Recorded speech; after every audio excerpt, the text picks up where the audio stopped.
యేసుక్రీస్తు నామములో పరిశుద్ధాత్మ ఆశీర్వాదములు చూస్తున్న దేవుని బిడ్డలకు నా హృదయపూర్వక వందనాలు తెలియజేస్తూ ఉన్నాను. ప్రియులారా, దినదినము ప్రార్థిస్తూ పరిశుద్ధాత్మ ఆశీర్వాదం పొందుకుంటున్నారా? ప్రతిరోజు మర్చిపోకూడదు ప్రియులారా. మనము రోజు భోజనం చేయడం అయితే మర్చిపోం కదా. మార్నింగ్ టిఫిన్, మధ్యాహ్నం భోజనం చేస్తాం, మళ్ళీ నైట్ కూడా భోజనం చేస్తాం. అదేవిధంగా లేవడమే ముందు మనము ప్రార్థన చేసుకోవాలి. వెంటనే పరిశుద్ధాత్మ ఆశీర్వాదాన్ని మనం పొందుకోవాలి. ఆ దినమంతా కూడా మన జీవితంలో ఆరోగ్యము, సమృద్ధి, సమాధానం, సంతోషము నిత్యము దేవుడు సమృద్ధిలో నిలిపించుతాడు. ఈరోజు మరి వాక్య భాగం ధ్యానించుకుందాము. యోహాను సువార్త 15వ అధ్యాయము 10వ వచనం చూసుకుందాము. మీరు లోక సంబంధులైన ఎడల లోకము తన వారిని సహించును, అయితే మీరు లోక సంబంధులు కారు, నేను మిమ్ము లోకము నుండి ఏర్పరచుకుంటుని, అందుచేతనే లోకము మిమ్మల్ని ద్వేషించును. నిజమే, మనము లోక సంబంధమైన వారము కాము, మనము ఆత్మ సంబంధమైన వారము. కాబట్టి ఎంతోమంది కూడా చూస్తూ ఉంటే దైవజనులు ఎంతో విమర్శనలు, ఎంతోమంది సేవకులకు ఎన్నో శ్రమలు, విశ్వాసులకు కూడా శ్రమలే. ఎవరికి ఆ శ్రమలు అంటే ఆత్మపూరులుగా ఉంటున్న వారికి, ఆత్మను కలిగి ఆత్మలో మనం నిలిచి ఉంటున్న వారికి మరి ఎన్నో శ్రమలు, కష్టాలు వస్తూ ఉంటే ప్రియులారా, కానీ వాటిని భరించి నిలిచిన వాడు ధన్యుడు. ఎందుకంటే అంత్య దినములు ఎన్నో శ్రమలు, అవి అందరికీ రావు. యోబు జీవితములో ఏ విధమైన శ్రమలు కలిగించబడ్డాయో అటువంటి శ్రమలు కలిగి అటువంటి శ్రమలలో మనము ముందుకు వెళుతూ ఉన్నాము.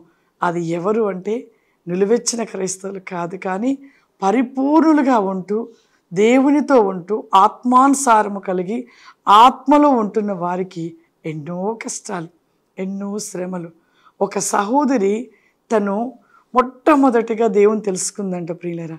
తెలుసుకొని తను మరి శారీరకంగా నిలువెచ్చిన స్థితిని కలిగి దేవునిలో ఉంటూ ఉండేదంట.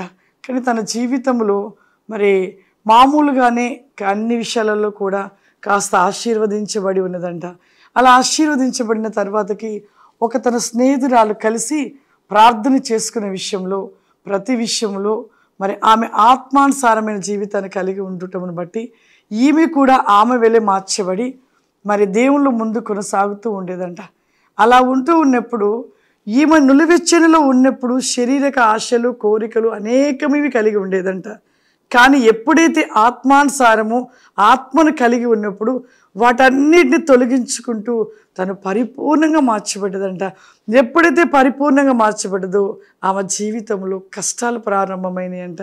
ఎన్నో కష్టాలు, ఎన్నో శ్రమలు, నిందలు, అవమానాలు ఎదురవుతున్నప్పుడు తనకేం అర్థం కావట్లేదంట. ఇదేంటి, నేను ఇంతగా దేవునితో ఉంటుండగా నాకేంటి శ్రమలు, ఎందుకు ఈ కష్టాలు వస్తూ ఉన్నవి అని తన స్నేహితురాల దగ్గరికి వెళ్ళి తన్ని ప్రశ్నగా అడిగిందంట. ఇదేంటి, నేను శరీరానుసరమైన జీవితంలో ఎక్కువగా ఉంటూ ఏదో నిలువెచ్చనగా ఉండి దేవునితో ఉన్నప్పుడు నా జీవితంలో అన్ని విషయాలలో కూడా అన్నీ జరిగినాయి, ఇప్పుడేంటి నా జీవితంలో ఏమీ జరిగించబడలేకపోతున్నవి అని ఆమెతో ఒక ప్రశ్నగా వేసినప్పుడు ఆమె వెంటనే యోబుని జ్ఞాపకం చేసిందంట ప్రియులారా. అంతేకా తన జీవితాన్ని తన జ్ఞాపకం చేసిందంట. కానీ ఆమె పొందుకున్న ఆనందం విషయాన్ని తనకి ఆ యొక్క స్నేహితురాలకు చెప్పిందంట. నేను ఈ లోకంలో శరీరపరంగా ఎన్నో శ్రమలు నేను అనుభవిస్తూ శరీరపరంగా ఉంటూ నేను శరీర కోరికలలో ఉన్నప్పుడు నాకు నెమ్మది దొరకలేదు. అన్నీ ఉన్నవి, నెమ్మది సమాధానము లేదు నాకు. కానీ అవన్నీ కూడా నేను వదిలివేసుకున్నప్పుడు నాలో ఒక నెమ్మది, సమాధానము, సంతోషం వచ్చి ఉంది. ఈ యొక్క నిందలు, అవమానాలు నాకు కలిగించబడుతున్నవి, కానీ నాకు అవన్నీ కలిగించబడుతున్నా నేనైతే దేవుని ఆత్మ నాలో ఉండటమును బట్టి నేను సంతోషపడుతూ ఉన్నాను అని చెబుతూ, మనం ఈ భూమి మీద ఈ యొక్క నిందలు, అవమానములకు బట్టి ప్రతిఫలము పరలోకములు మనకు నిలిచి ఉంటుంది. అంతేకాదు ఒక దినము ఈ లోకంలో దేవుడు మనకు ఘనతనిస్తాడు అని తన స్నేహితురాలకు చెప్పిందంట.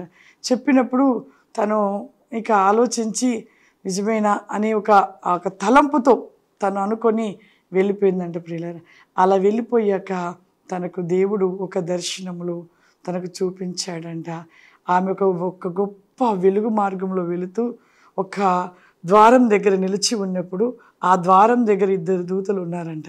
వారు చెప్తూ ఉన్నారంట, ఇదిగో నీ పేరు జీవ గ్రంథములో బహుగా వెలిగించబడుతూ ఉన్నది. నీవు ఆత్మపూర్వరాలుగా నువ్వు ఆత్మలో ఆనందిస్తూ ఉన్నావు కాబట్టి ఇదిగో ఇక్కడ ఈ జీవ గ్రంథంలో నీ పేరు బహుగా వెలిగించబడుతూ ఉంది అని మరి తనకి అలా దూతలు చెప్పడము కలలో వెంటనే లేచి కూర్చుందంట. ఇక ఆమెకు అనిపించిందంట, నిజమే, ఇక్కడ ఈ నిందలు అవమానాలు భరించుట జీవ గ్రంథంలో నా పేరు జరిగించబడుతూ ఉంది. ఇవి భరించుటే నాకు ఆనందము, సంతోషము, నిత్యరాజ్యము అని తను ఎంతో సంతోషపడ్డదంట ప్రియులారా. అందుకే అంటున్నాడు ఇక్కడ, ఏమంటున్నాడమ్మా, అయితే మీరు లోక సంబంధులు కారు, నేను మిమ్మల్ని లోకము నుండి వేరుపరచుకుంటుని, అందుచేతనే లోకము మిమ్మల్ని ద్వేషించును. లోకము నుండి మనల్ని ప్రత్యేకించుకున్నాడు, లోకములో నుండి మనం వేరు చేసుకున్నాడు కాబట్టి మనం ప్రత్యేకించబడిన గుంపు కాబట్టి మనని ద్వేషించుటలో, మనని హింసించుటలో, బాధించుటలో మరి సాతానని శత్రువు కాబట్టి మన జీవితంలో ప్రతిదీ ఓర్చుకొని భరించుట నిలిచి ఉన్నట్లయితే మనం ఎన్నో ఆశీర్వాదాలు పొందుకుంటాము. కాబట్టి ప్రతి ఒక్కరు కూడా దేవుని ఆత్మపూరులుగా, దేవుని ఆత్మను కలిగి ఆత్మపూరులుగా ఉంటున్న వారికి ఇవి వస్తూ ఉండగా ఓర్చుకుంటూ భరిస్తూ మనం ముందుకు సాగినట్లయితే మనము ఈ లోకములో కాదు కానీ పరలోకములో అన్నీ కూడా మనము పొందుకోగలుగుతాము. అందరము కళ్ళు మూసుకున్నట్లయితే ప్రార్థన చేసుకుందాం. సర్వశక్తివంతుడా దయగల తండ్రి, గొప్ప దేవా, నీకు వందనాలు చెల్లిస్తున్నాం ప్రభా. దేవా, ఈ లోకములో ప్రభా ప్రతినేకముగా నాయన మీరు మమ్మల్ని ప్రత్యేకించుకొని ఉన్నారయ్యా ప్రభా. ప్రతివేకమైన జనముల నుండి మీరు ప్రత్యేక వేకముగా ఏర్పాటు చేసుకొని ఉంటుండగా ప్రతివేకమైనను నిందలు, అవమానాలు, శ్రమలు, కష్టాలు is lord the grow break and shall break on the recovery మా దేవా. ఈ యొక్క పరిశుద్ధాత్మ ఆశీర్వాదము చూస్తున్న ప్రతి వేకమైన, ప్రతి నిక్రోసమైన ప్రతి బిడ్డలు మీరు దీవించి ఆశీర్వదించండి. ఈ దినమంతా వారి జీవితంలో సమృద్ధి, ఆరోగ్యము, విజయమును, నెమ్మది ప్రతి నిక్రాస్ బైడ్ ద రిస్ట్ లాస్ మీ దయచేసి నడుస్తున్నాను తండ్రి. ఆమేన్. God bless you. దేవుడు మిమ్మల్ని దీవించును గాక. ఆమేన్.